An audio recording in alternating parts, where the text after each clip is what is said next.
Welcome to Heartspeak Podcast, episode 50, Staying in Our Power as Busy Women. I've become so aware recently of how busy women have become. They can be of all ages, but you might have noticed that when I speak to a friend or I speak to someone, they say, I'm just so busy, I'm busy. I have so many things to do. And maybe it's just a reflection of myself that I've been particularly busy recently. But I'm noticing how women are feeling the need to multitask in order to feel adequate.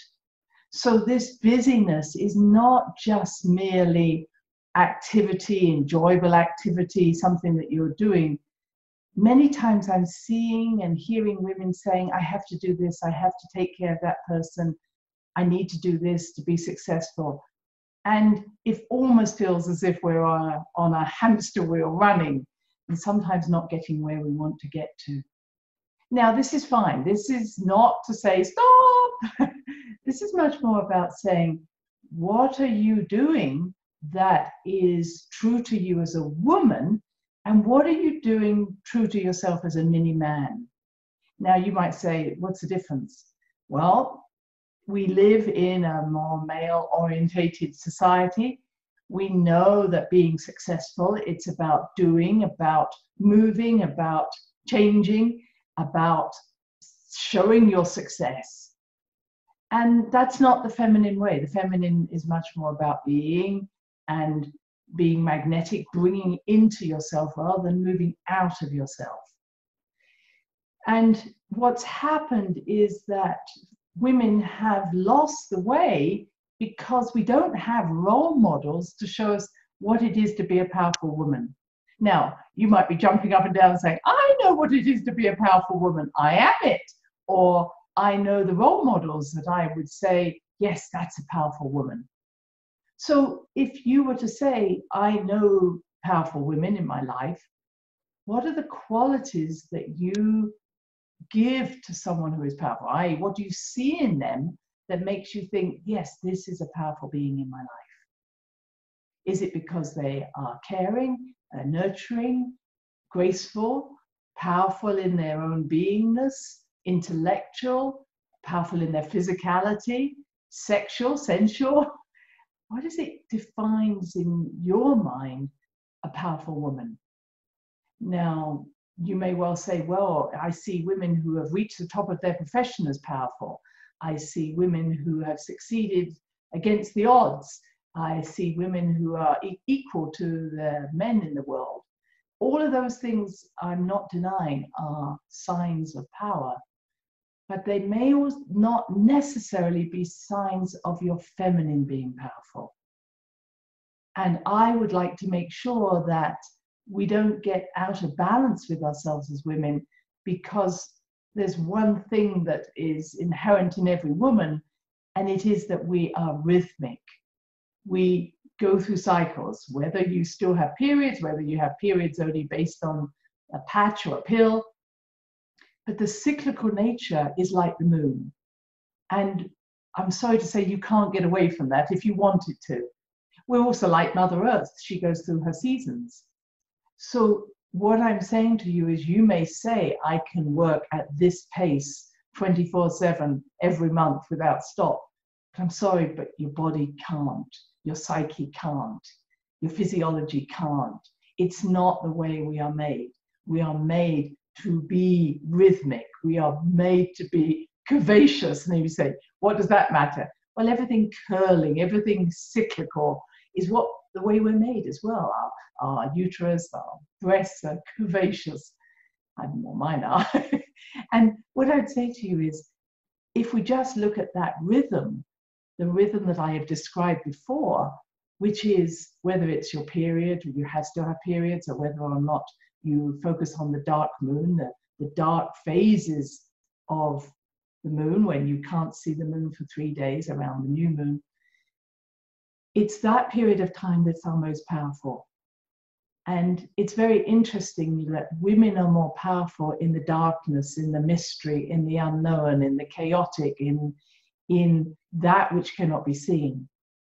Our masculine is much more happy in the spotlight, in the doing, in the full moon, in the middle of the sun. And you may say, what's she talking about? But I want to say is that your power is not in your activity. It's in your stillness. It's in your strength when you are holding connection to the earth, to the moon, to your body. You do not need, therefore, to be powerful to go out and join a course, although, of course, one course I would suggest you might come to is my own online course, Women's Mysteries for the Modern Woman. But apart from that, it's not by building your muscles or building your intellect that you will become powerful as a woman. Everything is inherently built inside you. And as I was speaking about, these rhythms are important. So we start with the darkness, whether it's your period or the dark moon. And then we have this period of time, which is either up to ovulation or up to the full moon, which is our most creative time. That's a time to get out into the world, a time to discover new ideas, to put those ideas into action. It's the development of the egg. Develop your ideas. And then at ovulation and the full moon, here you are, you're saying, I made it, I'm here, yay, look at me. And your masculine is very happy at that time because it is shining. But when the full moon is there, remember, that's only half the moon. We don't see the back of the moon. And so there, the mother dark moon is still waiting, and slowly we will see that waning moon. But before we get there, after ovulation, after the full moon, you have a week to fertilize your ideas, fertilize your eggs if you're wanting to get pregnant. But remember, your purpose is not about just having babies. It's wonderful to have babies, but we have on average 450 cycles as a woman, and then we continue after the menopause.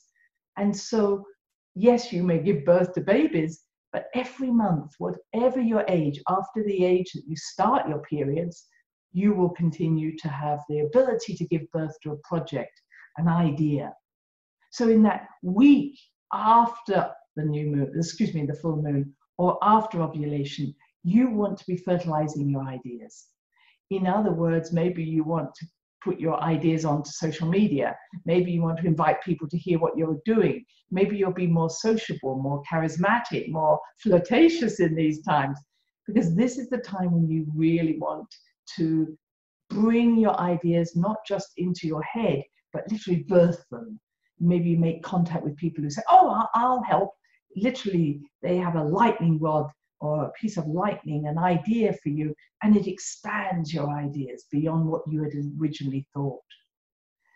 Then you have that week before the new moon, before your period, when you should be quieter, more introspective, withdrawing, where you can say, okay, where have I experienced joy in this last month? What have I learned in this last month? What am I celebrating?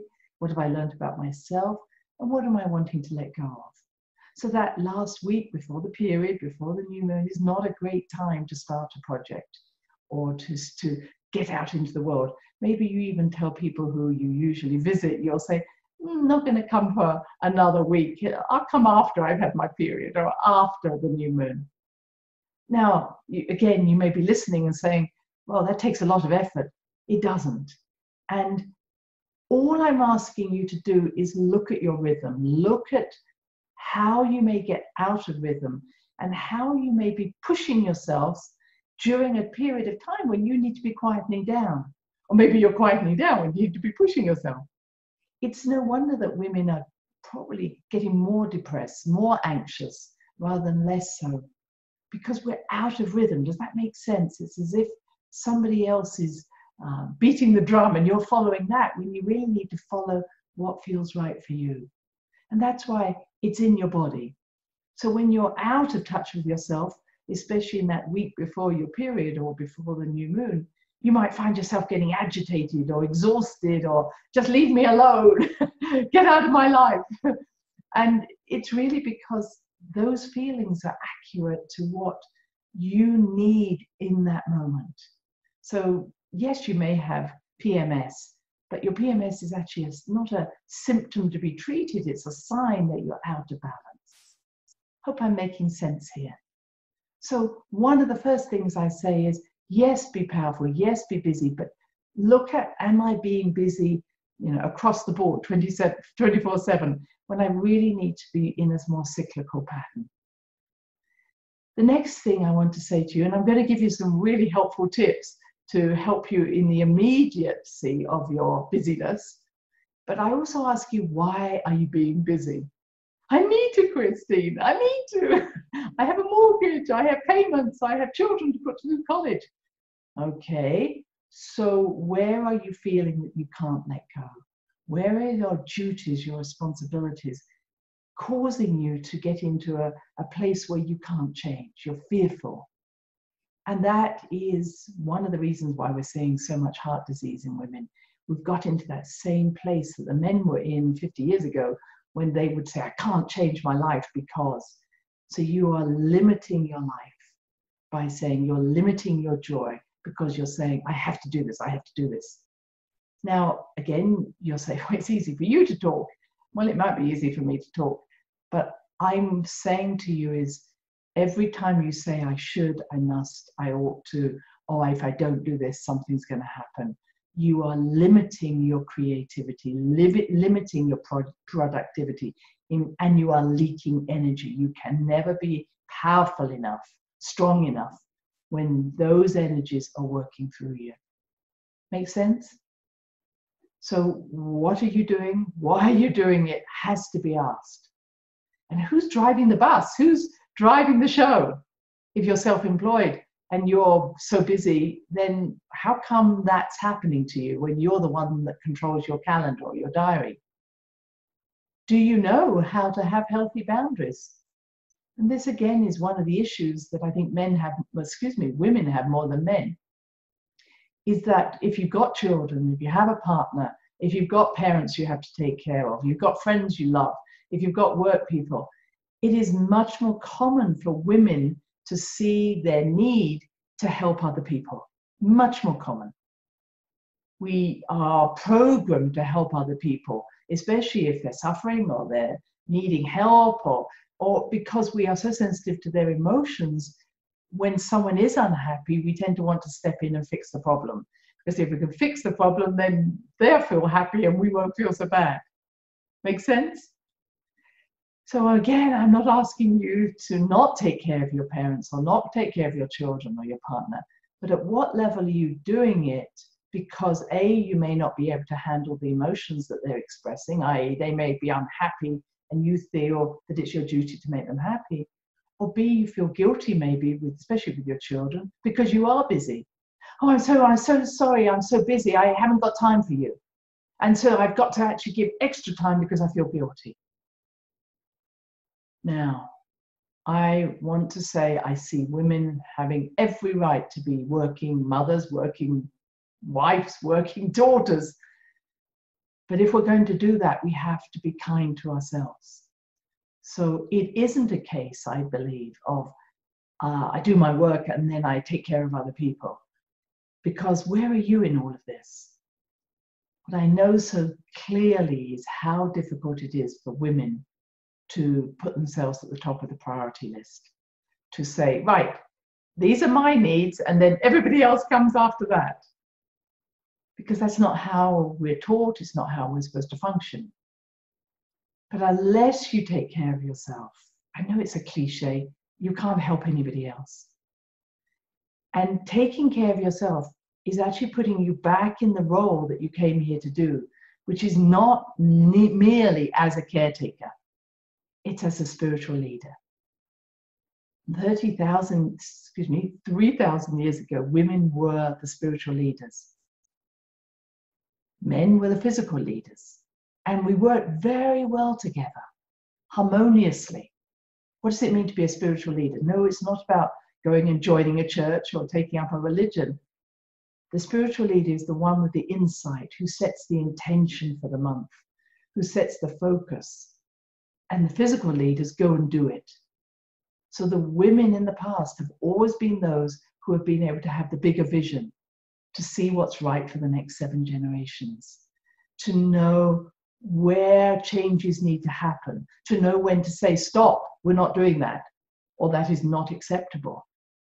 And it's been the men who have been willing, because of their strength and their ability to be logical and put practical ideas together, to go and do those things. And both were happy. The visionary, the one who held what was important for the community, wasn't about just sitting there and having ideas, but being practically inspirational, to being inspirational in the words you use, in the actions you take. And that is true compassion. So yes, be compassionate, but compassion isn't about, let me just take care of you and you don't ever have to suffer.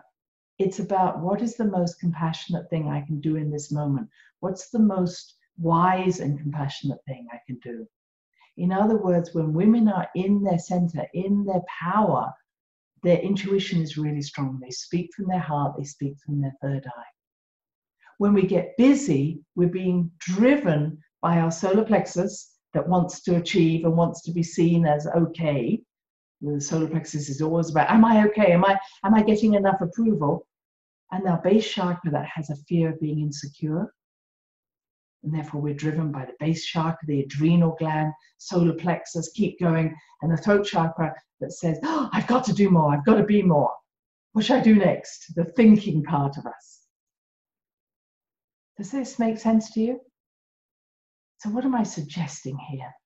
That as a powerful woman, the ability to have that insight, that clarity, that compassion, where you really are working from a loving space, not from a fearful, panicky, I must take care of everybody space. And when you're in that place, you make better decisions. And you actually make decisions first and foremost that are right for you. You realize that if you do not survive, if you get sick, if you are not in your center, nobody around you will be. Do you know how powerful you are? It's like, when you see a mother animal and she's pregnant, she doesn't go off trying to do something else. She says, no, this is what I'm here for. And then she takes care of that child. And then maybe she moves the child out the nest, but she knows her priorities. And her priorities are not just about survival. That's what we're always being taught. They're about survival beyond the ego needs. So knowing that you are connected to everything as a woman, you do not need to keep running around trying to meet your small needs, because when you're connected, all your needs are met. Now, that's a very big statement, but I can guarantee when you I get into a running around mode, we're not coming from a place of security and trust and love, or feeling the belief that we are loved. We're running around from a fear of not being enough. So what's driving the bus, as I said? What's driving you into busyness?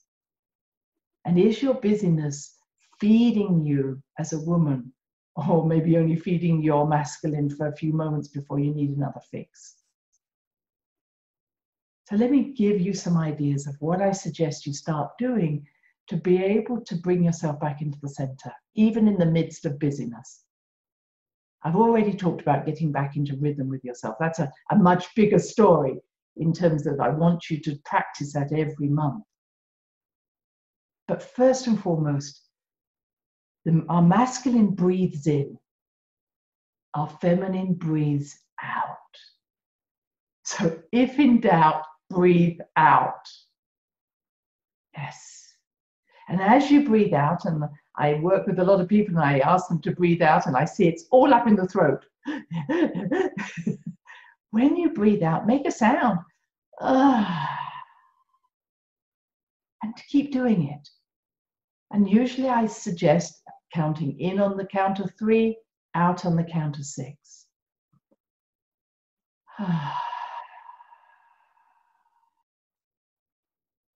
And as I breathe out, I gather all the thoughts going on in my head, because there's likely to be very little value going on in your head in those moments of panic. So when you breathe out, you're gathering all those thoughts, breathing them right down through your body. and right into your feet. And then as you hear me saying or doing, hold your breath out. When you need to take that next breath, take that next breath. So how's this working? You may notice that when you get panicky, when you get too busy, you breathe in and hold your breath in. Okay, let's go. That's your masculine. Your feminine says, let me breathe out and hold my breath out. And the more you focus on your feet, not your head, it's furthest away from your head, the calmer you'll become. If you notice that when you hold your breath out, it's really hard to think, that's good.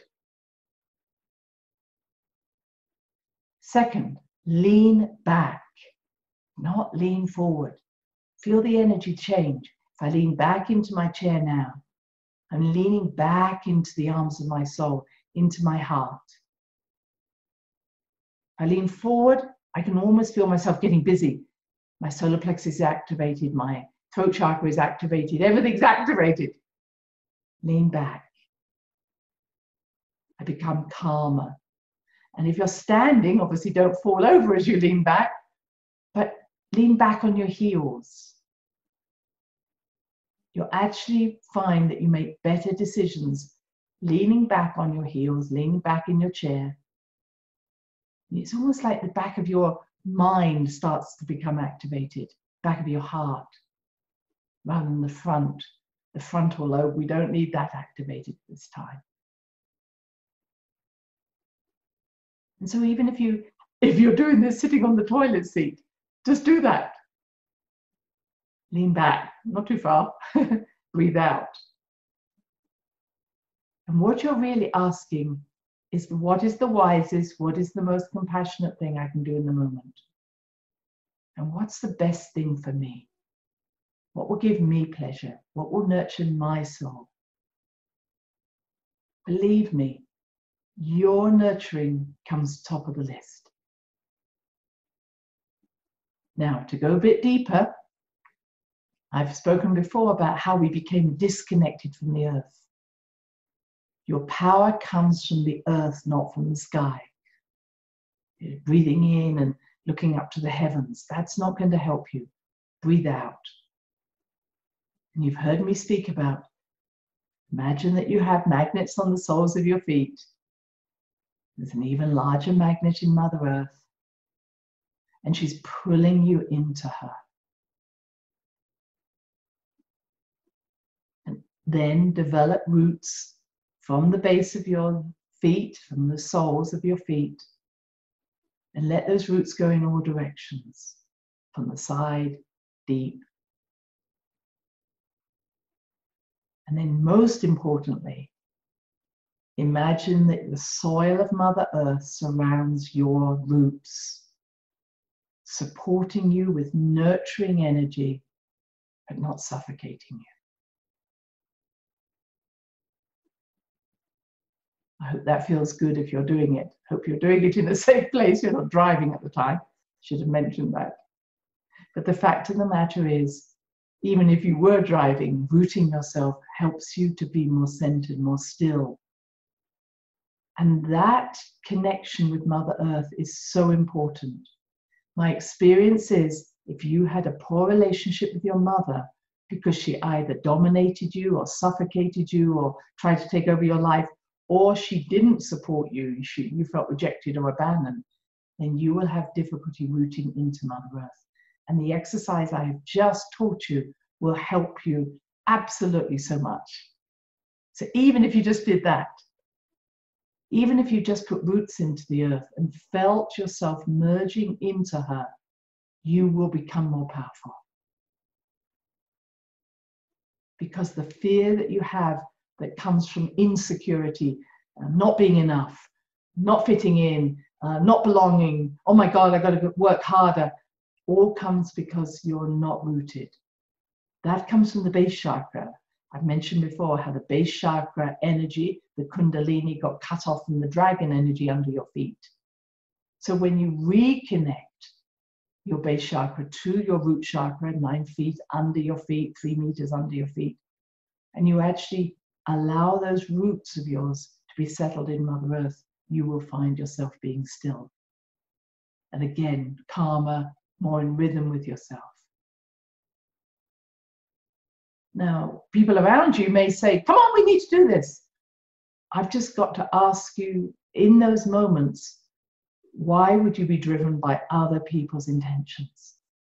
I might get, I might be sacked, I may lose my job. Well, if they're not recognizing and respecting you for who you are, maybe you're better out of that. So is the rhythm of your work, is the rhythm of the people around you actually in harmony with you? Are you being able to be yourself, or are you playing a role, which women again are so good at doing, when you feed the needs of others, or you're taking on the emotional needs of others, or you're, as I say, dancing to someone else's drum? Once you get back into rhythm with yourself, you may say, I don't want to be in rhythm with them anymore. I can't do it. I can't fit into their box anymore. I can't fit into their jar. That's what happened to me when I decided to leave behind the teaching that I used to do for hospitals and doctors and nurses, because I realized I couldn't meet their thinking anymore when I thought I could. I couldn't get into their space anymore. I'd grown in different ways. Maybe you've done that. You're outgrowing the situations you're in.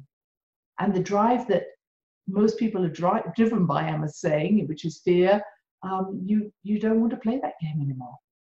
You can't play it anymore.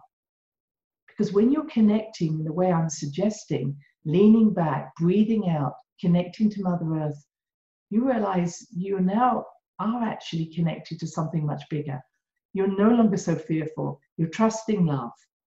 And then you realize, wow, I can't be in that other atmosphere anymore. It's not me. Now, please, before you give up your job, I have 1 or 2 other small hints for you. One of the things that women tend to do is, as I said, we take on other people's energy. You may say, I don't do this. Believe me, you do. We do it unconsciously, subliminally. We take on energy because we want to help other people. And if they're feeling bad, we have this belief that if we take on their energy, they can then transform and be what we perceive potentially they could become. So I'm suggesting that every woman is psychic. Psychic is the ability to feel energy. But we can also become vacuum cleaners or sponges, taking on energy. Do you recognize you do that? Maybe by the end of the day, you're exhausted. I'm meeting more and more women who tell me they've been depressed. I have to say, it's not your depression, it's not your anxiety, it's the people around you. So what we need to do is to build better boundaries. But we can't just put a wall around ourselves, although I'm going to suggest something like that. We first have to accept we're doing this. It's not them doing it to us. So we have to say, yes, I know those people have those energies and I may want to try and fix them. But perhaps I need to find better ways of helping them, which might be through questions. I don't feel you're happy. Is there anything I can do? Instead of just taking on the energy. Please try that out for size.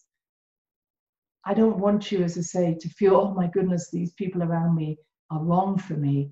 You may be wrong for them.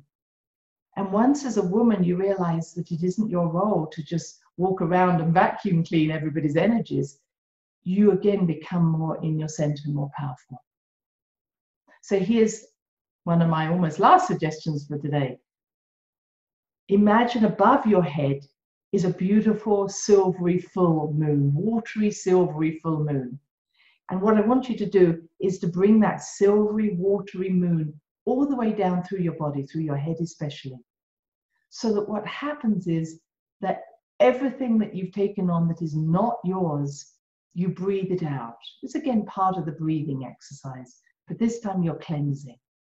And you cleanse down, especially through your womb, especially through your uterus, even if you haven't got one now. You clear that energy because that's where we tend to store all these energies, in our uterus, in our womb. You wash down. You can do it a few times. Bring the silver moon down a few times. For some of you, you can do it just at night. It's almost like something you would do to cleanse yourself before you go to bed. So bring the moon down and then root yourself. And then maybe in the morning, when you put your feet on the ground, when you get up in the morning, imagine the sun rising up through you. A beautiful golden sun coming from beneath your feet, coming up through your body, filling you, especially filling the sacral chakra, which is a beautiful vessel, filling the heart, which is a beautiful vessel, chalice vessel, and then filling the crown chakra, which is another beautiful vessel. And imagine that energy just flowing out through the top of your head, down around you, and then back down under the feet. So that when you go to work or you become busy, you have this golden bubble around you. But maybe you just need to do the clearing during the day. Maybe you get busy, cleanse down with silver, rise up with gold. These are really old alchemical energies that will help you. And walk with your golden bubble. And be in your golden bubble, not from fear, but from saying, I am full of energy. And as the last thing I'm going to suggest to you is that once you bring that golden energy into your uterus, your excuse me, sacral chakra, you then have the power to speak from that place. Clearly, I brought up that energy too quickly because it's actually made me cough. But when you settle that energy into your uterus, into your sacral chakra, you then can speak from that place. Rather than, clearly, I was starting to do as I brought the energy up, I went up into my throat chakra. So that when you want to speak to people, root yourself, feel the magnets on the soles of your feet, bring the energy up, but stop at the sacral chakra, and then give whatever it is you want to say to people from that place. You're speaking from your womb, not from your throat. And what women are wanting to say is, respect me, stop what you're doing now.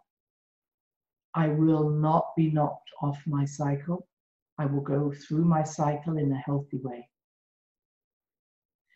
And the last thing I want to say is, women are powerful because they can actually cleanse the energy, but they can also, on that first day of their period, on the first day of the dark moon, we actually die to the outer world in terms of we let go of everything that was our outer identity, and we reconnect to this source of oneness that I say lives beneath your feet.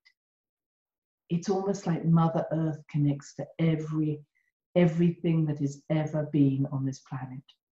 And it's through our heart we connect to the heart of Mother Earth, the heart of the galaxy, the heart of the universe, and the heart of everything. And when we are connected to everything, there is no fear. So one of the reasons the patriarchy was so nervous of us is that if every month, for one day of the month, we let go of everything and we return to the oneness, and we then become powerful from that place, we also can't be threatened, because if we die every month, death is not what we fear. That goes much deeper for many of you, but I know I'm touching into your hearts, touching into the heart of your knowingness. If you want to read more, please do look at both my books, the Handbook of Women's Mystery, the online course that's connected to that, and The Healing Power of the Sacred Woman. So until next time, be busy, but be powerful. And know that you are connected to something so much larger than anything you can imagine through your heart. Goodbye. Thanks for listening to the Heart Speak podcast with Dr. Christine Page. Remember to check out other episodes in the podcast archive section on www.christinepage.com. And do share with friends, family, and colleagues. Join us next time for another edition of Heart Speak.